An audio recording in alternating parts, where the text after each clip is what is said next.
नमस्कार, दोपहर की नंबर 1 डिबेट में आपका स्वागत है। मैं हूं आपके साथ में हिमांशु दीक्षित। उत्तर प्रदेश में भले ही गुलाबी ठंड ने दस्तक दे दी हो, हल्की हल्की सर्दी लग रही होगी, लेकिन सूबे में इस वक्त जो पॉलिटिकल पारा है ना, वो काफी हाई हो गया। उत्तर प्रदेश में सीएम योगी आदित्यनाथ ने एक नारा क्या दिया, पूरा विपक्ष इस पर हिल गया। सूबे में पोस्टर पॉलिटिक्स शुरू हो गई है। पोस्टर का जवाब पोस्टर से दिया जा रहा है, जैसे कहते हैं ना वो ईंट का जवाब पत्थर से, बिल्कुल वैसे ही यूपी का नया चुनावी चैप्टर बन गया। और एक तरफ भारतीय जनता पार्टी और सीएम योगी आदित्यनाथ बटेंगे तो कटेंगे और एक है तो सेफ है किनारे के साथ चुनावी मैदान में डटे हुए हैं, तो वहीं पर इसकी काट में अखिलेश यादव की समाजवादी पार्टी लगातार हमलावर रुख अपनाए हुए है। डट वो भी नहीं रहे। दरअसल लखनऊ में सपा दफ्तर के बाहर अब एक नया पोस्टर लगा है और इस पोस्टर ने उपचुनाव की वोटिंग से पहले वहां की राजनीति को गरमा दिया। सपा कार्यालय पर लगा नया पोस्टर सीधे सीधे सीएम योगी को टारगेट करके लगाया गया है। उसमें लिखा है कि मठाधीश बांटेंगे और काटेंगे, पीडीए जोड़ेगी और जीतेगी। अब सवाल उठता है कि इस पॉलिटिकल पोस्टर फाइट में राज्य का वोटर बटेगा या फिर वो किस ओर जुटेगा। आज हम इसी पर बात करेंगे, लेकिन उससे पहले एक रिपोर्ट आपके लिए।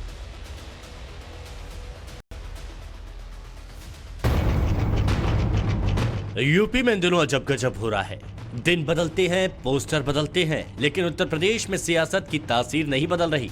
बटेंगे तो कटेंगे वाला नारा क्या हुआ, सियासत के पत्थर पर लकीर पड़ गई। ये देखिए, एक बार फिर समाजवादी पार्टी के दफ्तर पर पोस्टर बदल गया। पहले जुड़ेंगे तो जीतेंगे था, अब देखिए क्या लिखा है, मठाधीश बांटेंगे और काटेंगे, पीडीए जोड़ेगा और जीतेगा। समझ रहे हैं आप, मठाधीश शब्द से किस पर वार किया जा रहा है? यकीनन ये निशाना सीएम योगी पर है। उत्तर प्रदेश में उपचुनाव से पहले समाजवादी पार्टी से लेकर बीजेपी बढ़त बनाकर अपना माहौल बनाने की कोशिश में जुट गए हैं और उसी कड़ी में समाजवादी पार्टी में लगातार हर रोज एक के बाद एक पोस्टर लग रहे हैं। एक नया पोस्टर लगा है जिसमें मठाधीश बांटेंगे, हमला योगी आदित्यनाथ पर और काटेंगे, पीडीए जोड़ेगी और जीतेगी। मतलब समाजवादी पार्टी की स्ट्रेटजी ये है कि बीजेपी की जो नेगेटिव पॉलिटिक्स है उसे जनता के सामने रखा जाए और पोस्टर के जरिए वही कहने की कोशिश समाजवादी पार्टी के कार्यकर्ता कर रहे हैं। पीडीए पर खासा फोकस कि पीडीए जुड़ेगा और समाजवादी पार्टी जीतेगी। लेकिन जो योगी आदित्यनाथ कहते हैं कि बटेंगे तो कटेंगे, उस पर हमला भी बोला है कि अगर मठाधीश बांटेंगे और काटेंगे तो पीडीए उसके जवाब में जोड़ेगी और समाजवादी पार्टी जीत हासिल करेगी। 9 सीटों पर उपचुनाव हो रहा है। झारखंड भी समाजवादी पार्टी लड़ रही है, महाराष्ट्र भी लड़ रही है। समाजवादी पार्टी के इस नए पोस्टर ने चुनावी मौसम में सियासी पारा बढ़ा दिया। हमला मठाधीश पर हुआ तो बीजेपी की तरफ से पलटवार होना लाजमी था। समाजवादी पार्टी उत्तर प्रदेश के माननीय अखिलेश यादव के नेतृत्व में उन्होंने फैसला किया है, बाबा पीठाधीश्वर जो बांटने का काम कर रहे हैं, काटेंगे बांटेंगे। समाजवादी पार्टी माननीय अखिलेश यादव न बटने देंगे न कटने देंगे। पीडीए परिवार 27 में सत्ताधीश 27 की कुर्सी पर बैठेंगे। ये उत्तर प्रदेश की भावनाएं आम आदमी की ये है। समाजवादी पार्टी रोज नए नारे, नए होर्डिंग, नए बैनर के साथ मैदान में सामने आ रही है। कंफ्यूज हो गई है, तय नहीं कर पा रही है कि नारा क्या रखे। समाजवादी पार्टी इतनी बौखला गई है कि कैसे जाति मजहब के समीकरणों को साधे, कैसे सबको साथ लेकर के चल सके, क्योंकि भारतीय जनता पार्टी तो सबको साथ लेकर चलने की बात कर रही है। लेकिन ये कुछ का साथ और अपनों का विकास जो इनकी थ्योरी थी, ये अब तक एमवाई का समीकरण गढ़ने वाले जो पीडीए का समीकरण गढ़ रहे थे, आज इनका पीडीए का नारा डिरेल हो गया है और इसीलिए रोज नए नए नारे को खोज रहे हैं, नए नए पोस्टर लगा रहे हैं। लेकिन नारों और पोस्टर से भी उनकी चुनावी नैया पार नहीं होने वाली। ये उपचुनाव सभी की सभी सीटों पर बुरी तरह से हारने वाले हैं। वहीं बटेंगे की इस लड़ाई में अब तीसरी टीम भी कूद पड़ी और वो टीम है बीएसपी। पार्टी सुप्रीमो मायावती ने न सिर्फ इस नारे में अगली कड़ी जोड़ी बल्कि सुरक्षित रखने की भी बात कही। उन्होंने कहा, बीएसपी से जुड़ेंगे तो आगे बढ़ेंगे, सुरक्षित रहेंगे। अब बीजेपी बटेंगे तो कटेंगे और सपा एंड कंपनी के लोग क्या कह रहे हैं, जुड़ेंगे तो जीतेंगे। इन नारों को प्रचारित करने व इनकी पोस्टरबाजी आदि भी खूब करने में लगी है, जबकि इनकी हर मामले में रही दोगली सोच व नीतियों को ध्यान में रखकर वास्तव में होना ये चाहिए कि बीएसपी से जुड़ेंगे तो आगे बढ़ेंगे। दरअसल इन दिनों उत्तर प्रदेश में सियासी हलचल तेज है और उसकी वजह है 9 विधानसभा सीटों पर होने वाला उपचुनाव। सपा और बीजेपी दोनों पार्टियां पोस्टर वॉर के जरिए लोगों के बीच अपना एजेंडा सेट करना चाहती हैं। दोनों पार्टियां किसी भी हाल में चुनाव जीतकर शिखर पर पहुंचना चाहती हैं। जिसका 13 नवंबर को उपचुनाव के साथ सेमीफाइनल हो जाएगा और फिर 23 तारीख को नतीजों के साथ इन पोस्टर और नारों की जो जंग छिड़ी हुई है उसके फाइनल मुकाबले का रिजल्ट भी सबके सामने आ जाएगा। Bureau report, times now Navbharat.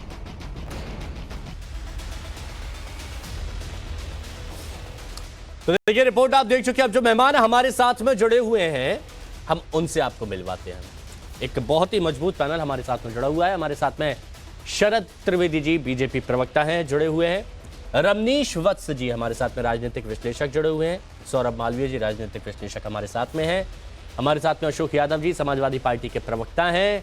Syed Jawwad भाई हमारे साथ में राजनीतिक विश्लेषक जुड़े हुए हैं और ऋषि मिश्रा जी राजनीतिक विश्लेषक जुड़े हुए हैं। आप सभी का बहुत बहुत स्वागत है। देखिए मेहमान तो सभी बहुत अच्छे हमारे साथ में जुड़े हुए हैं। बीजेपी के प्रवक्ता हैं, समाजवादी पार्टी के प्रवक्ता हैं, लेकिन राजनीतिक विश्लेषक से आज मैं शुरुआत करता हूं। अब मुझे ये बताइए सैयद जव्वाद भाई, क्या आप समाजवादी पार्टी में शामिल हो रहे हैं या फिर आपकी बातचीत चल रही है अखिलेश यादव जी से? नहीं, बहुत बहुत धन्यवाद आपका, आपके सभी दर्शकों को जय हिंद, जय संविधान। देखिए हम लोग इंडिया अलायंस को जो है वो मजबूती के साथ रखते हैं। नहीं, मैंने ये आपसे सवाल इसीलिए पूछा क्योंकि जब मेरी आपसे बात हुई थी तो आपने कहा था जुड़ेंगे तो जीतेंगे। आपने इस डिबेट में बहुत पहले, जब आप पहले जुड़े थे, आपने ये बात कही थी। अब वही नारे समाजवादी पार्टी के अलग अलग जगह बैनर पर दिख रहे हैं, पोस्टर पर दिख रहे हैं, तो क्या आपकी बात अखिलेश जी सुनते हैं? आप अखिलेश जी को मैसेज कर देते हैं? मेरा सौभाग्य है कि उन्होंने सुना होगा या समाजवादी पार्टी के लोगों ने सुना होगा, इन नारों को लगाया। मेरा सौभाग्य है। मैं एक छोटा सा समाज सेवी के तरीके से काम करता हूँ, समाज में जोड़ने की बात करता हूँ, ना कि काटने की और ना कि बांटने की। और हमारा हमेशा से ये मकसद रहा है कि भारत जो है जितना जुड़ेगा उतना विश्व में जो है वो आगे बढ़ेगा। उसको जीत को जो है राजनीतिक पक्ष से भी हम लोग कई बार देखते हैं और बगैर राजनीति के चश्मे से भी देखते हैं। लेकिन हैरत की बात यह है, मुझे देखने को मिली कि भारतीय जनता पार्टी ने और उनके शीर्ष नेतृत्व ने ये बात कही कि अपने विरोधियों को उन्होंने रावण स्वरूपी कहा। मुझे हैरत होती है जो लोग पिछड़ों की, जो लोग दलितों की, जो लोग मुसलमानों की राजनीति को लेकर के आगे आ रहे हैं, उनको इन नामों से पुकारा जा रहा है। अच्छा, प्रभु श्री राम जी के अगर असली भक्त हैं तो वो इंडिया अलायंस वाले हैं। ये तो नाथूराम के भक्त हैं, इनका प्रभु श्री राम जी से कोई लेना देना नहीं। और बांटने और काटने की यहां तक बात आई, मैं बड़ी हैरत अंगेज हो जाता हूं जब मैं देखता हूं कि बीफ जो है वो कट भी रहा है और विदेशों में बट भी रहा है। अच्छा, कौन काट रहा है, कौन बांट रहा है, किसको बांट रहा है अपने लोगों को, ये तो देखने वाली बात है। इस पर और डिटेल में आएंगे। अब जरा एक बार वापस ट्रैक पर आते हैं। और अशोक यादव जी ये बताइए, मठाधीश बांटेंगे और काटेंगे, क्या मतलब है इससे? स्पष्ट क्लियर बोलिएगा प्लीज। क्योंकि हिमांशु जी हमारे कार्यकर्ता हैं, कभी कभी अति उत्साह में इस तरह के नारे लगा देते हैं, नारे लिख देते हैं, लेकिन समाजवादी पार्टी का जो नारा है जुड़ेंगे तो जीतेंगे, और वो नारा एक पॉजिटिव नारा है, जुड़ेंगे तो जीतेंगे। देखिए योगी जी और उनकी टीम जो है हमेशा निगेटिव पॉलिटिक्स करती है हिमांशु जी, हमेशा निगेटिव पॉलिटिक्स करती है। नहीं तो आप इस पोस्टर का जिसमें लिखा है मठाधीश बांटेंगे और काटेंगे, क्या आप इसका समर्थन करते हैं या नहीं करते हैं? नहीं, देखिए पोस्टर का समर्थन और विरोध का सवाल नहीं है, वो हमारे कार्यकर्ता हैं, उत्साह में लगा देते हैं पोस्टर, इसमें कोई बात नहीं है। लेकिन हमारा जो थीम है जुड़ेंगे तो जीतेंगे। और देखिए एक पॉजिटिव सोच हमारी हिमांशु जी, हमेशा समाजवादी पार्टी लोगों को जोड़ने में विश्वास करती है, और भारतीय जनता पार्टी खासतौर से योगी सरकार हमेशा तोड़ने में, काटने में, मारने में, इन्हीं सब चीजों में विश्वास करती है। अब जिस तरह से मुख्यमंत्री जी की भाषा और सब चीजें आप देखते होंगे, सुनते होंगे, कहीं से आपको लगता है कि एक संवैधानिक पद पे बैठे हुए व्यक्ति को ऐसी भाषा का इस्तेमाल करना चाहिए क्या? लेकिन अच्छा अशोक जी देखिए मेरे को आजकल समझ में नहीं आ रहा अशोक जी कि आप क्लियर कट जवाब क्यों नहीं देते। सुनिए ना अशोक जी, मेरे को समझ में नहीं आ रहा आप क्लियर कट जवाब क्यों नहीं देते हैं, क्योंकि जब अखिलेश यादव भी मठाधीश शब्द का इस्तेमाल करते हैं और सीधे सीधे योगी आदित्यनाथ पर सवाल खड़े करते हैं, तो ऐसे में उनसे कार्यकर्ता सीखेंगे। और वो इसीलिए शायद ये पोस्टर भी लगा रहे हैं कि मठाधीश बांटेंगे और काटेंगे। अब मुझे बस एक बात आपसे जाननी है, बस एक बात आपसे जाननी है, बटेंगे तो कटेंगे और मठाधीश बांटेंगे और काटेंगे, इसमें अंतर क्या है, क्या आप समझ पा रहे हैं? देखिए अब अंतर समझने का काम आप लोगों का है, आप लोग अंतर समझिए, लेकिन जो थीम है भाजपा की बटेंगे कटेंगे, ये थीम जो निगेटिव थीम है हिमांशु जी। कैसे? और इस तरह की जो निगेटिव नारे, हमें नहीं लगता है कि महाराज राष्ट्रीय जी ने कहा कि इस तरह के नारे आजादी के बाद से कभी इस देश में नहीं लगाए गए, काटने मारने वाले। अरे मेरे को एक बात बताइए, आपका अगर आप बोल रहे हैं जुड़ेंगे तो जीतेंगे, आप कह रहे हैं जुड़ेंगे तो जीतेंगे, जुड़ेंगे तो जीतेंगे, बटेंगे तो कटेंगे, तो इसमें पॉजिटिव नेगेटिव कहां से आता है? बस ये मेरे को स्पष्ट बता दीजिए। देखिए हिमांशु जी, जिस परिप्रेक्ष्य में ये नारा लगाया जा रहा है माननीय मुख्यमंत्री जी के द्वारा, बटेंगे तो कटेंगे, ये नारा अपने आप में निगेटिव नहीं है क्या? आप किसको बांटने की बात कर रहे हैं और किसको जोड़ने की बात कर रहे हैं? पहले तो ये समझने की जरूरत है। अब किसको काटने की बात कर फिर रहे हैं? आप वही बात, आप वही सुन रहे हैं जो आप सुनना चाहते हैं। यहां पर एकजुटता की बात की जा रही है, जो आरएसएस हमेशा से करती आई है, एकजुटता की बात की जा रही है ना, कि बटेंगे तो कटेंगे, तो एकजुट रहना है। अब आप कह रहे हैं कि बांटने की बात कर रहे हैं, काटने की बात कर रहे हैं, तो यहां नेगेटिव आप पहुंचा रहे हैं। ये आपको मानना पड़ेगा अशोक यादव जी। अब मेरे को एक बात समझनी होगी, यहां पर एक बात ये समझनी होगी, हम जो बीजेपी के प्रवक्ता हमारे साथ में जुड़े हुए हैं शरद त्रिवेदी जी। शरद त्रिवेदी जी, एक नारा दिया जाता है योगी आदित्यनाथ जी की तरफ से, और उस नारे पर बीजेपी अभी भी कायम है। जगह जगह जिस भी राज्य में जाते हैं वहां पर एक नारा दिया जाता है, लेकिन समाजवादी पार्टी की तरफ से हर दिन कुछ नए नारे निकल के सामने आ रहे हैं। उसके पीछे की वजह आप क्या समझते हैं? हिमांशु जी, देखिए, भारतीय जनता पार्टी का एक ही नारा है, सबका साथ, सबका विकास, सबका विश्वास। और इनका जो नारा है, पीडीए को एक करेंगे, ये अपने आप में ही बांटने का नारा है। क्योंकि पीडीए का मतलब, जो जहां तक मुझे मालूम है, पिछड़ा, दलित और अल्पसंख्यक है। हाँ। इसमें अगड़े कहाँ हैं और इसमें आदिवासी कहाँ हैं, ये बता दें। हो सकता है मुझे नहीं उतना ज्ञान है, क्योंकि इनकी अपनी पार्टी का नारा है, तो इसमें ये दो कहाँ हैं? हम तो कह रहे हैं सबका साथ। हम 25 करोड़ की बात कर रहे हैं, देश में 1,40,000 करोड़ की बात कर रहे हैं। हमने किसी को बांटने की बात नहीं करी है। और जब जब देश बटा है, तब तब देश बर्बाद हुआ है। चाहे मुगलों के काल में भी यही हुआ, जब अंग्रेज आए, हम बटे थे, इसलिए अंग्रेजों ने शासन किया। आज आप देखें, इजराइल, जहां पे कि जो लोग 60 लाख, जब ये लोग बटे थे, 60 लाख जर्मनी में जिंदा जला दिए गए थे। आज एक है, तो देख लीजिए क्या हो रहा है। पर्शिया में जो है सबसे बड़ा जो बात तो वही है ना त्रिवेदी जी, आप लोग फिर एकजुटता की बात कर रहे हैं। इजिप्ट तक था, वो एक था, क्या हाल था, बट गया। आज सिर्फ 40,000 पारसी भारत में रह गए, पूरा का पूरा समाज खत्म हो गया। हाँ ठीक है त्रिवेदी जी, आप एकजुटता की बात कर रहे हैं, ठीक है, नहीं है कि साहब बांटो और शासन करो। आप एकजुटता की बात कर रहे हैं, लेकिन समाजवादी पार्टी को भी आपने सुना ना, उन्होंने कहा कि आप बांटने की बात कर रहे हैं और काटने की बात कर रहे हैं। वो ये कह रहे हैं, नहीं, हम कह रहे हैं बटेंगे तो हम कटेंगे, हम किसी और को काटने की बात नहीं कर रहे हैं। हाँ। हम कह रहे हैं हम कटेंगे। अच्छा। आप देखें, पाकिस्तान में साफ हो गए, बांग्लादेश में हाफ हो गए। ये हम बटे थे, हम कटे थे। हम किसी दूसरे को नहीं काटने की बात कर रहे हैं, किसी का धर्म बदलने की बात नहीं कर रहे हैं, किसी देश पे कब्जा करने की बात नहीं कर रहे हैं। हम अपनी सुरक्षा की बात कर रहे हैं, अपनी रक्षा की बात कर रहे हैं। हमारा समाज, आप बोल दीजिए, शर्मा ने क्या बोला है, आप बोल दीजिए। उन्होंने एक्सप्लेन किया था।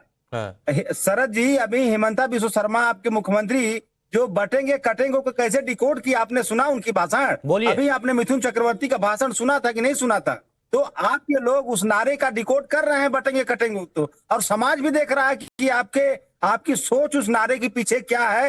ये हम नहीं बता रहे हैं, ये आप ही के लोग मंचों पे बता रहे हैं। शरद जी, आप उठा के देखिए, हेमंत बिस्वा शर्मा जी का भाषण उठा के देख लीजिए, मिथुन चक्रवर्ती जी का भाषण उठा के देख लीजिए। ठीक है, तुरंत जवाब देता हूं, फिर आगे बढ़ता हूं। और भी मेहमान है, हाँ बोलिए शरद जी, जवाब दीजिए। खाना चाहती है, अरे आप खुलकर बांटने वाली लाइन आप लोगों ने पकड़ रखी है, हर राज्य में यही एक्सपेरिमेंट कर रहे हैं। चक्रवर्ती जी आपके नेता नहीं है, आप अपने नेता की बात करिए, जो कह रहे हैं पीडीए को इकट्ठा करेंगे। इसमें अगड़ों को इकट्ठा नहीं करेंगे, आदिवासियों को इकट्ठा नहीं करेंगे, सिर्फ 3 जो जाति समूह है और एक धर्म है, 2 जाति समूह और एक धर्म को लेकर हम अपनी सरकार बनाएंगे। ये आपने पहले भी किया, और पिछले चुनाव में यह भी साबित हो गया है कि आप कौन से पिछड़ों के साथ हैं। जो पिछड़े थे, जिनको टिकट मिला था, उसमें यादव समाज के सिर्फ 5 लोग थे, और 5 राज परिवार के थे। 4 बार आपको सत्ता में आने का मौका मिला, चारों बार जो है राज परिवार के लोग आए थे, कोई यादव नहीं आया था, सिर्फ यार राज परिवार के लोग आए थे। कोई अल्पसंख्यक नहीं था, कोई पिछड़ा नहीं था, कोई आदिवासी नहीं था, कोई अगड़ा नहीं था। अच्छा। सिर्फ एक राज परिवार को प्रमोट करने के लिए पूरी पार्टी चल रही है, और यही आज भी कहानी इनकी चल रही है। जितने भी इनके जो अल्पसंख्यक को अगर ले ले तो अधिक है। ओके ठीक है, अब अच्छा ठीक है, ठीक है। सौरभ मालवीय जी बात बताइए कि ये एक नारा इतनी, मैं आ रहा हूँ देखिए 3 मेहमान और हैं, जल्दी से उनसे भी बात कर लेता हूं, फिर आप लोग बात करिएगा। सौरभ मालवीय जी ये बताइए, ये एक नारा इतना कैसे भारी पड़ गया, इतना कैसे हर जगह इसी नारे की चर्चा चल रही है? चाहे वो हरियाणा हो, जम्मू कश्मीर हो, चाहे वो महाराष्ट्र हो, हर जगह सिर्फ यही चल रहा है। और बीजेपी तो छोड़ दीजिए, एनडीए तो छोड़ दीजिए, विपक्ष भी सिर्फ इसी नारे की बात कर रहा है। देखिए हिमांशु जी, ये नारा चलने और नारा नहीं चलने जैसी बात नहीं है। ये वास्तव में समाज का असली चित्र है। और दुनिया भर में जो स्थिति रही है भारत की, वह भारत एक रहा है, विश्व गुरु रहा है, दुनिया को में विश्व शांति की बात करता रहा है। आज वो हिंदू समाज, यानी हिंदू समाज का मतलब यहाँ पर पूरे विश्व की बात में, भारत के संदर्भ में बात की जा रही है। तो राजनीति के परिप्रेक्ष्य में जब हम देखेंगे तो जाति, पंथ, धर्म, ये तो तुष्टीकरण की भाषा हो जाती है, और एक रहना तो संपूर्ण समाज की बात है। इसलिए इसको राजनीति के चश्मे से देखने की बात आ जा रही है बार बार, जबकि वास्तव में तो ये पूरे विश्व को, आज भारत अर्थशक्ति के रूप में दुनिया के सामने मजबूती से खड़ा है, तो पूरे समाज को एक रहने की अपील है। अब उसका डिफिनेशन अलग अलग पॉलिटिकल सिनारियों में किया जा रहा है। जहां तक मुझे लग रहा है कि ये सच है कि जब भी क्षेत्रवार रीजनल दल जो होते हैं, क्षेत्रीय दल होते हैं, वो परिवार और जात के आधार पर ही राजनीति करते हैं, इसलिए उनको ये समस्या आती है। अखिलेश यादव को भी यही समस्या आ रही है। जबकि दूसरी बात, तो इसीलिए पीडीए को पकड़ के रखा है उन्होंने, बाकियों को इग्नोर किया जा रहा है। लग रहा है कि मुझे तो यही लग रहा है कि अखिलेश यादव का कहीं ना कहीं जातिगत समीकरण के संतुलन में, यानी सत्ता में बने रहना, परिवार को बनाए रखना, इतनी सी अपील दिखती है। बाकी तो संपूर्ण समाज की मानवता की बात है। अच्छा आप बताइए, हिंदू कभी फंडामेंटलिस्ट होता है क्या? हिंदू हमेशा सहिष्णु है। तो संपूर्ण समाज एक रहे, यानी हिंदू को एक रहना चाहिए, भारतीय समाज को एक रहना चाहिए, रहने वाले संविधान के अनुसार है, सरकारी नीतियां संविधान से यादव हिंदू नहीं है, सबको लाभ देती है। तेजस्वी यादव हिंदू नहीं है, ममता बनर्जी हिंदू नहीं है, उद्धव ठाकरे हिंदू नहीं है, शरद पवार हिंदू नहीं है। अरे कैसी बातें करते हैं, गलत बातें करते हैं। मतलब उनको क्या कहते हैं? अच्छा फिर वही बात हो गई, जब अखिलेश यादव अपना जो है मुख्यमंत्री आवाज छोड़ेंगे तो गंगा जल से साफ करवा देंगे, यही मानसिकता है क्या? के साथ इस भारत को यही मानसिकता तो नहीं है। पाकिस्तान में हिंदू कम हो गए, बांग्लादेश में हिंदू की स्थिति क्या हो गई, बांग्लादेश में आज हिंदू कितने प्रतिशत हो गए, ये कहाँ समस्या आ रही है? तो जो बच्चे उनको तो ठीक रखें, सुरक्षित रहने दें। अच्छा ठीक है। अच्छा एक मिनट रुकिएगा। ऋषि मिश्रा जी, मेरे को एक बात बताइए, क्या यहां पर विपक्ष अपना दुश्मन खुद ही बना बैठा है क्या? अपने मुद्दों को लेकर लोगों के बीच में जाएं, ठीक है, बीजेपी की तरफ से, योगी आदित्यनाथ जी की तरफ से एक मुद्दा निकाल दिया गया, अब उसी के पीछे अगर विपक्ष भाग रहा है, तो ये तो ऐसा हुआ ना कि विपक्ष अपनी बातों को छोड़कर दूसरे वाले मुद्दों को पकड़ के उनका जवाब देने में अपने वक्त बर्बाद कर रहा है। ऐसा लग रहा है आपको? देखिए, जो बयान योगी आदित्यनाथ की तरफ से दिया गया है या उनके काउंटर में समाजवादी पार्टी की तरफ से जो तमाम नारे गढ़े गए हैं, इसको राजनीतिक परिप्रेक्ष्य में ही देखा जाना चाहिए, और राजनीतिक परिप्रेक्ष्य को देखते हुए ही ये ऐसे बयान दिए गए हैं। कटोगे तो कटोगे। मैं भाजपा प्रवक्ता से पूछना चाहता हूं, जो सबके विश्वास की बात करते हैं, सबके विश्वास में मुसलमान है क्या? क्या अखिलेश यादव द्वारा जो दिए गए जो बयान है, क्या उनके जो सामाजिक न्याय की जो समीकरण है उसको दुरुस्त करने की का प्रयास नहीं है क्या? देखिए, जब भी आप तमाम मुसलमान को ही मिल रहा है, नहीं अब मुझे बोलने दीजिए। नहीं, आपने सवाल पूछा ना, तो इसीलिए तुरंत बोल दिया उन्होंने। पहले आप सवाल पूरा कर लीजिए। हाँ, मैं सवाल नहीं, देखिए मैं जो पत्रकार एक इसका एनालिसिस कर रहा हूं, मैं किसी का पक्ष नहीं ले रहा हूं। देखिए, सामाजिक लड़ाई वर्सेस हिंदुत्व की लड़ाई हमेशा रही है। आपको याद होगा, मायावती और मुलायम सिंह यादव जब मिल गए थे, तो कल्याण सिंह जैसे फायरब्रांड नेता को उन्होंने उत्तर प्रदेश में पटकनी दिया था।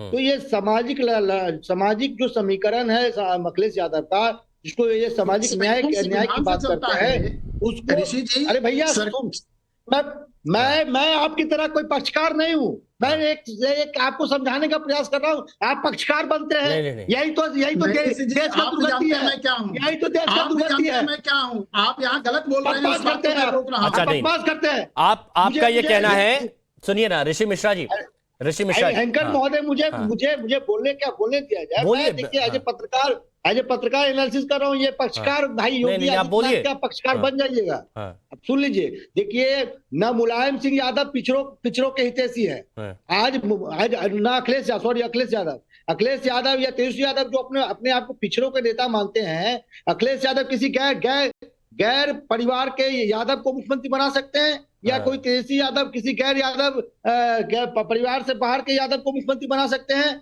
जो प्रशांत किशोर ने सवाल उठाया है, वही मैं इन भाजपा के जो तथाकथित जो छुपे हुए पत्रकार प्रवक्ता है उनसे पूछना चाहता हूं कि बरवारी का टी शर्ट पहनेगा अनुराग ठाकुर का बेटा और खून होगा बहराइच में वो गरीब ब्राह्मण। शर्म आती है आप लोगों को कि देश की बांटने की बात करते हैं। बरवारी का बेटा बरवारी का कपड़ा पहनेगा अनुराग ठाकुर का बेटा, बीसीसीआई का अध्यक्ष बनेगा अमित शाह का बेटा और खून होगा वो गरीब ब्राह्मण बहराइच में। आप लोग राजनीति करते हैं। अच्छा ठीक है, अब मैं रमनीश, अच्छा सुनिए ना आप, फिर आप सवालों का सवाल और उसका जवाब दोनों चीज होगी, लेकिन रमनीश वत्स जी मेरे को एक बात बताइए, एक सवाल यहाँ पर उठाया गया, क्या बीजेपी अल्पसंख्यक मुसलमानों के बारे में सोचती है? अब ऐसे तो कोई अखिलेश यादव या समाजवादी पार्टी से भी ये पूछ सकता है कि कल जब उनकी जब प्रत्याशी जाती हैं, मंदिर जाती हैं, तो फतवा जारी कर दिया जाता है, लेकिन उस मुद्दे पर समाजवादी पार्टी अखिलेश यादव जी की तरफ से कुछ नहीं कहा जाता है, जबकि वो भी तो एकजुटता की बात की जा रही थी। तो ये सिलेक्टिव अप्रोच क्या दोनों की तरफ से है? हिमांशु जी, सबसे पहले आपने सवाल किया कि बीजेपी मुसलमानों के बारे में भी सोचती है, मुसलमानों के लिए भी क्या करती है। क्या 2014 से लेकर के अब तक आपको या किसी को भी लगा कि मुसलमानों के साथ कहीं से भी किसी तरह का दुर्भाव हुआ? उनको जो भी संसाधन केंद्र की तरफ से दिए जाते हैं या योगी जी की तरफ से दिया जाता है या जहाँ जहाँ भारतीय जनता पार्टी की सरकार है राज्यों में, क्या वहाँ पे उनके साथ कोई किसी भी तरह का दुर्भाव हुआ, किसी तरह का मुझे लगता है पक्ष या उनके साथ गलत हुआ? मुझे लगता है बिल्कुल भी नहीं है। लेकिन सबसे बात है, आज जो मुद्दा है, योगी जी जिस तरह से पिच पे धुआंधार बैटिंग करते हुए नजर आ रहे हैं और जिसमें हम देख रहे हैं कि प्रधानमंत्री मोदी जी का भी साथ है और संघ प्रमुख मोहन भागवत जी का भी साथ है, और विपक्ष मुझे लग रहा है कि 9 बॉल पे 9 बॉल किए जा रहा है और ये बोल्ड और ये जो छक्के पे छक्का दिए जा रहे हैं योगी जी, मुझे ऐसा दिख रहा है। फिर बात करते हैं कि आप ये पीडीए में तो साफ दिखता है कि परिवारवादी पार्टी आपकी है, समाजवादी पार्टी। कम से कम 35 ऐसे लोग हैं जो आपके परिवार से, यानी कि अखिलेश जी के परिवार से लाल बत्ती में हमने देखा है जब इनकी सरकार हुआ करते थे, वो सब के सब जितने भी, चाहे फुआ की बात करें, चाहे फूफा की बात करें, चाहे चाचा की बात करें, चाहे भतीजा की बात करें, सब के सब परिवार में संलिप्त जो है इनके सत्ता की मलाई चाटने वाले, सत्ता की मलाई खाया है इन्होंने। फिर ये पिछड़े और दलित की बात करते हैं तो 2012 में आते ही इन्होंने जो है प्रमोशन जो 2 लोगों का जो दलितों का हुआ था ये खा गए, इसको डिमोशन इन्होंने कर दिया था। अखिलेश जी की बात कर रहा हूँ।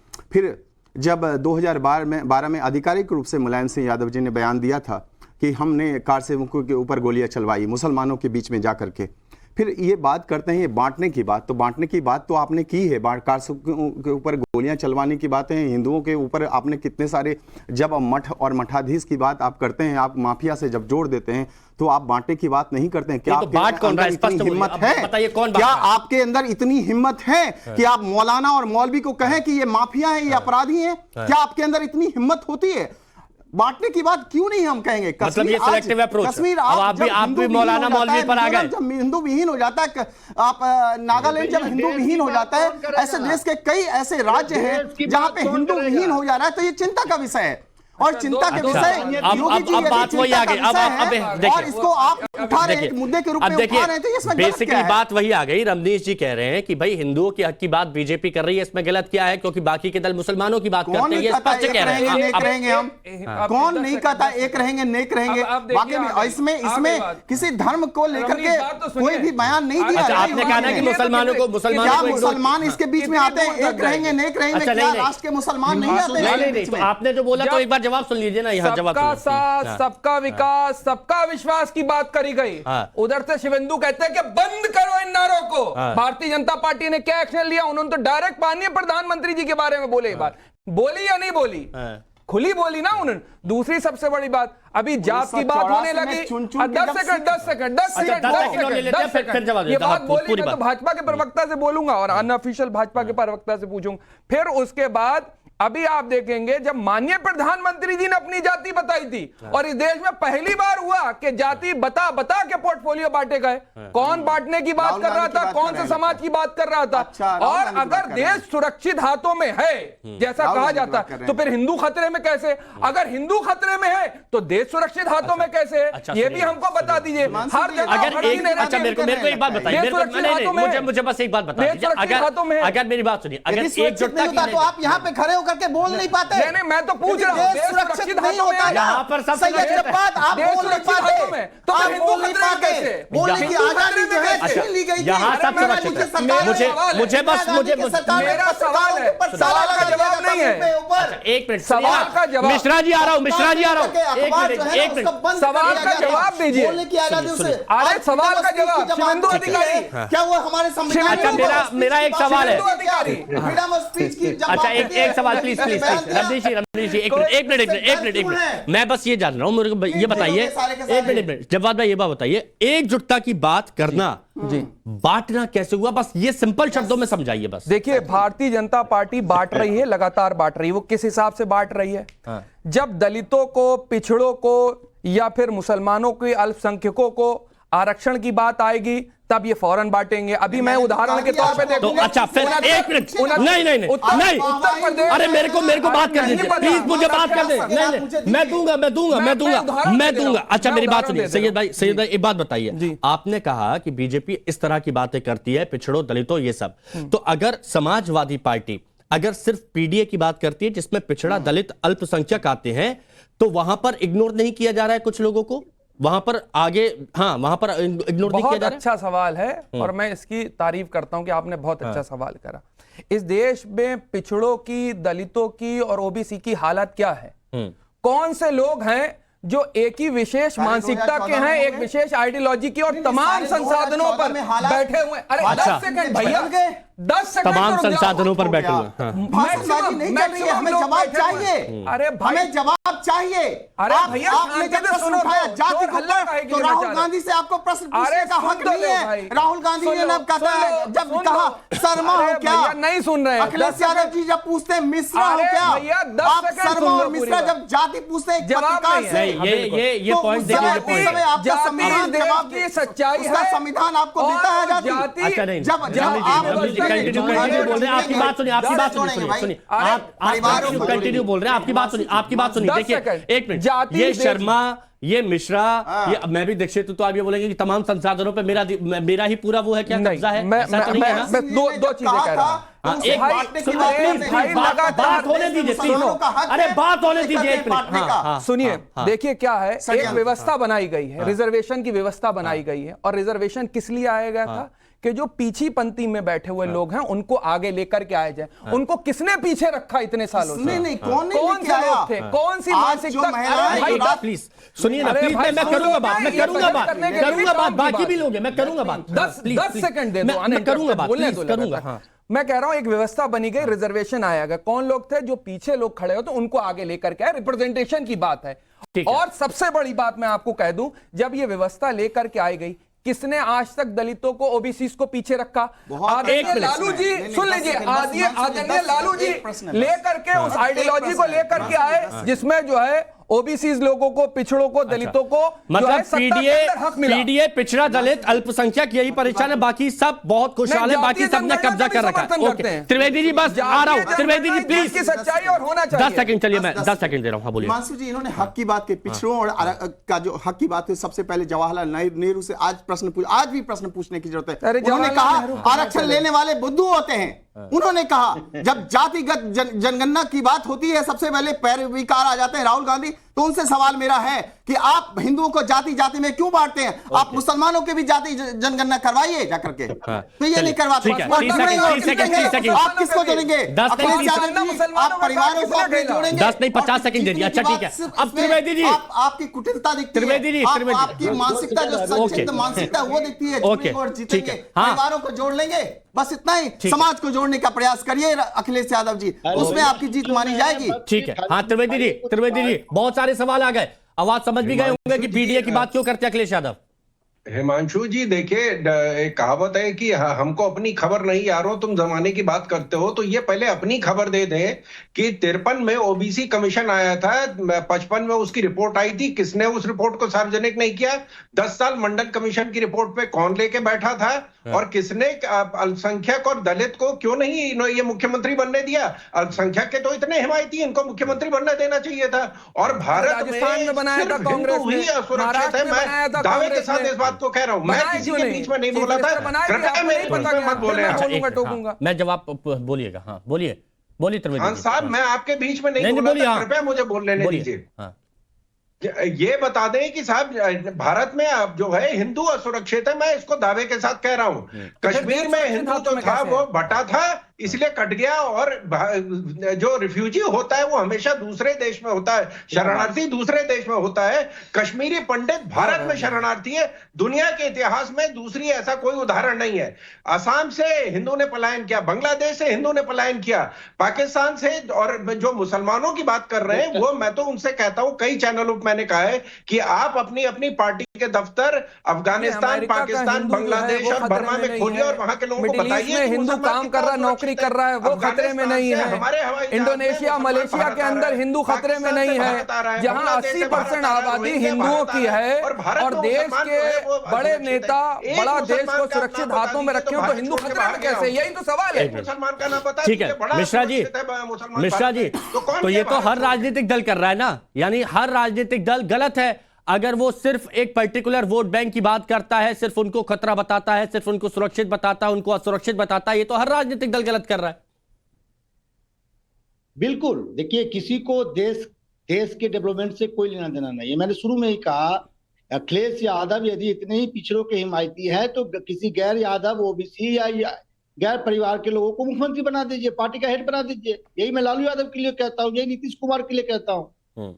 लेकिन सवाल ये उठता है कि मैंने जो कॉन्क्रीट सवाल उठाया उसका जवाब किसी नेता ने नहीं दिया। बोलिए। चाहे बाबरी विध्वंस हुआ हो या तमाम जो दंगे होते हैं उसमें कोई नेता या नेता पुत्र को आपने देखा है कि नेता पुत्र की हत्या हो गई हो, या किसी नेता किसी दंगे में किसी नेता की हत्या हो गई हो? नहीं तो आप चाहते हैं कि किसी की हत्या हो जाए?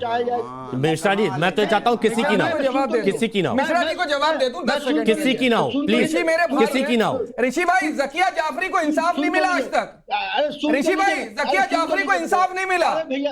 अरे भैया, अरे ऋषि भाई, बड़े भाई, जकिया जाफरी को इंसाफ नहीं मिला आज तक। आपने पूछा, मैंने उदाहरण दे दिया। मैं वही चीज कह रहा हूँ कि जब ये दंगे होते हैं तो ऐसा क्या कारण है कि ये गरीब लोग आम हिंदू, आम मुसलमान ये असुद्दीन ओवैसी के परिवार से कोई क्यों नहीं जाता तलवार लेके लड़ाई लड़ने? या अमित शाह का बेटा ये जैसा क्यों नहीं जाता तलवार लेके लड़ाई लड़ने, हिंदुओं को रक्षा करने? ये गिरिराज सिंह बिहार में कहते हैं कि मुसलमान एक थप्पड़ मारे तो 100 थप्पड़ मारो। आप संवैधानिक पद पे बैठे लोग हैं, आप संविधान का शपथ लेके मंत्री बने हैं। आप सौरभ मालवीय जी, बयान देंगे। ये डिसाइड हो गया है कि जब भी चुनाव होंगे, चाहे वो उत्तर प्रदेश के उपचुनाव हो जिसको लेकर समाजवादी पार्टी बहुत ज्यादा एक्टिव है, चाहे वो महाराष्ट्र के चुनाव हो, सिर्फ यही एक मुद्दा रहेगा, धर्म वाला, धार्मिक, बांटना काटना। देखिए हिमांशु जी, भारत में इस 2014 के बाद भारतीय राजनीति में एक बहुत बड़ा परिवर्तन आया कि जाति, पंथ और धर्म को छोड़ के एक नारा आया, चुनावी नारा, वो था विकास का। तो 2014 में एक जो विकास के नारे का विमर्श खड़ा हुआ, आज पूरा देश उसी विकास के आधार पर चुनाव में जा रहा है, मुझे ऐसा लग रहा है। एक बात। दूसरी बात, महत्वपूर्ण बात यह है कि क्या पूरे विश्व में हम देखें तो कहाँ के मुसलमान महफूज हैं? पूरे विश्व में सिर्फ और सिर्फ भारत में रहने वाले मुसलमान अमन, चैन, सुख, शांति से जैसा चाहिए वैसा जीते हैं, उनके लिए कोई दुख दर्द नहीं है। लेकिन ऋषि जी को और अखिलेश यादव को और बाकी को चुनावी समीकरण में दर्द होगा। शर्मा जैसे लोग ऐसे बयान क्यों देते हैं? नहीं, बयान के पीछे आप क्यों जा रहे हैं? वो क्या कह रहे हैं? हेमंत असम सरकार की योजनाओं का लाभ किसको मिल रहा है? ऋषि जी, आप असम जाइए, असम की ग्रासरूट को देखिए, सबसे ज्यादा घर का लाभ किसको मिला है? अच्छा ऋषि मिश्रा जी, इनका ये कहना है कि असम में जो योजनाएं चलती है, देखिए असम में मुस्लिम बहुत ज्यादा है, असम में जो योजनाएं चलती हैं वो ऐसा तो नहीं है कि हिंदुओं को मिलेगी मुसलमानों को नहीं मिलेगी। ऐसा ही उत्तर प्रदेश में भी कि हिंदुओं को मिलेगी मुसलमानों को नहीं मिलेगी। नहीं, एक और चीज ऋषि जी, आपको ध्यान नहीं है। एक मिनट रुकना, एक मिनट मालवीय जी रुकिए। रामपुर में लोकसभा चुनाव अभी एक बड़ी खबर। मालवीय जी प्लीज। अरे भैया, मैं आपको उत्तर प्रदेश के रामपुर, अरे भैया, आप लोग एक एक करके बोला करिए प्लीज। देखिए वक्त बर्बाद है, मेरे को बाकी मेहमानों से वक्त बर्बाद हो जाएगा। प्लीज मालवीय जी, एक मिनट। हाँ मैं तो मिश्रा जी बोलिए। कह रहा हूँ देखिए बिहार के छपरा में 60 दलित परिवार जो हैं, 60 दलित परिवार के 60 लोग जो हैं मतलब कच्ची शराब पीने से मौत हो गई। मरने वाले दलित थे। दलितों के रहनुमा बनते हैं जीताराम मांझी, चिराग पासवान नहीं गए। हिंदुओं के रहनुमा बनते हैं कौन? गिरिराज सिंह नहीं गए। गिरिराज सिंह कहाँ गए? सीमांचल में, क्योंकि इनको बांट लिया। बकवास मत कीजिए मेरे सामने, बकवास मत कीजिए। क्यों आग बबूला हो रहे हैं मिश्रा जी? मिश्रा जी आग बबूला मत होइए। गुस्सा इसलिए आता है कि लोग ढोंगी लोग हैं। अच्छा ठीक है, नहीं आग बबूला मत होइए। बहुत जल्दी रिएक्शन में लेता हूं सभी से। अशोक यादव जी, पोस्टर से आगे बढ़ेगी समाजवादी या नहीं? देखिए, समाजवादी पार्टी पोस्टर से बहुत आगे बढ़ चुकी है। वो लगातार जब से हमारी सरकार रही, आप देखिए हिमांशु जी, अब आगे तो आप गाड़ी में बढ़ रहे हैं, समाजवादी पार्टी कहां बढ़ रही है ये बताइए। सरकार में समाजवादी पार्टी बढ़ रही है, समाजवादी पार्टी कार्यकर्ता बढ़ रहे हैं, उत्तर प्रदेश की जनता भी बढ़ रही है। आप देखिए हिमांशु जी, जिस तरह के नारे, तो आप सिर्फ पीडीए के साथ आगे बढ़ेंगे या सबके साथ बढ़ेंगे? की काट अगर हमारे राष्ट्रीय, आप सिर्फ पीडीए के साथ आगे बढ़ेंगे या सबके साथ? बिल्कुल सब। आप देखिए, आप लोग पीडीए का विश्लेषण कर रहे हैं। मैं पूछना चाहता हूं कि पीडीए में जो ए है, ये मतलब हमारा राष्ट्रीय कहा, ये मतलब आदिवासी, ये मतलब अगड़े, ये मतलब अल्पसंख्यक। हमारे यही सवाल, तो मतलब पीडीए का स्क्वायर क्यूब ऐसा आप बढ़ाते जाएंगे? उत्तर प्रदेश में ए में सबको समेट दिए है। तो हाँ, स्क्वायर क्यूब फोर्स जितना लगाना वो लगाते जाएंगे। ए का जो बहुत वर्सटाइल उसका मतलब है ए का, और एक की वजह से ही सारा समाजवादी पार्टी का पीडीए त्रिवेदी जी बढ़ेगा। देखिए त्रिवेदी जी, बढ़ भी रहा है, क्योंकि शरद त्रिवेदी जी इस पर थोड़ा सा क्लियरिटी करिए। पीडीए में पिछड़ा और दलित, पी और डी ये तो फिक्स है, लेकिन ए सुविधा अनुसार, ए हो गया नमक, जिसको जितना इस्तेमाल करना है उतना कर लिया। कभी ए को अल्पसंख्यक, कभी ए को अगड़ा, कभी ए को आदि आबादी, कभी ए को कुछ। वेरिएबल है, ये वेरिएबल है। यहाँ सत्ता में आई, हम तो कहते हैं प्रत्यक्ष को प्रमाण की क्या जरूरत है। इनको तुरंत ही अभी अनाउंस कर दें कि साहब 27 में जो है अल्पसंख्यक जो व्यक्ति जो है समाज का व्यक्ति बनेगा मुख्यमंत्री। अभी तुरंत ही वो बाहर कर देंगे पार्टी में से। ये कहानी जो है ये जनता को सुनाने के लिए पेशबंदी है। वकालत में कहते हैं कि एक केस अलग है और पेश क्या करना वो अलग है। ये पेश किया जा रहा है, असली कहानी सिर्फ राज परिवार है, उसके आगे कोई नहीं। अब सैयद जब्बार भाई, आप भी एक तरफा बात करेंगे, सबके साथ वाली बात करेंगे? हम तो जोड़ेंगे भी और आगे जीतेंगे भी। सबसे बड़ी बात यह है कि अब देखिए, इंडिया अलायंस की मैं बात करता हूं। राहुल गांधी साहब, एक मिनट त्रिवेदी जी, सुनिए, भारतीय जनता पार्टी का चाल चरित्र और चेहरा देखिए। राहुल गांधी साहब या प्रियंका गांधी जी अगर मंदिर जाएंगी तो सबसे पहले पेट में दर्द किसको होगा? भारतीय जनता पार्टी को। जब ममता बनर्जी ब्राह्मण लेडी, मेरे को ये बताइए, कल सपा प्रत्याशी मंदिर गए तो पेट में दर्द किसे हुआ?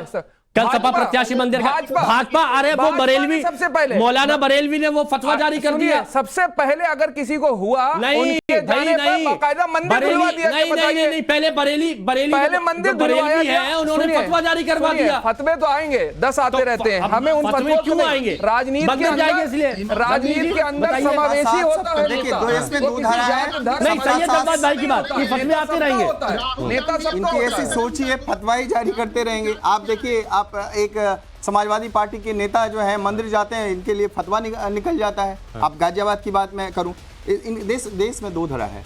एक पे सबका साथ सबका विकास, हिंदुओं बटो मत, एक रहोगे नेक रहोगे। दूसरी तरफ पीडीए, परिवार, यानी परिवार को जोड़ो, उसके बाद फिर दबंगों को जोड़ो, अपराधियों को जोड़ो। अच्छा चलिए, वक्त की कमी है, लेकिन एक बात मैं जरूर कहूंगा कि जितने भी दर्शक हमारे साथ मौजूद हैं, सारे राजनीतिक दल अपनी अपनी परिभाषा देते रहेंगे पीडीए को लेकर, एनडीए को लेकर, और नारे भी नए नए आपको देखने हैं। लेकिन आपको अपने विवेक से फैसला लेना है कि जब आप जाएंगे मतदान केंद्र, जब आप वोट देंगे, तो आपके दिमाग में क्या चल रहा होगा? अपना भविष्य या फिर नेतागिरी और सियासत?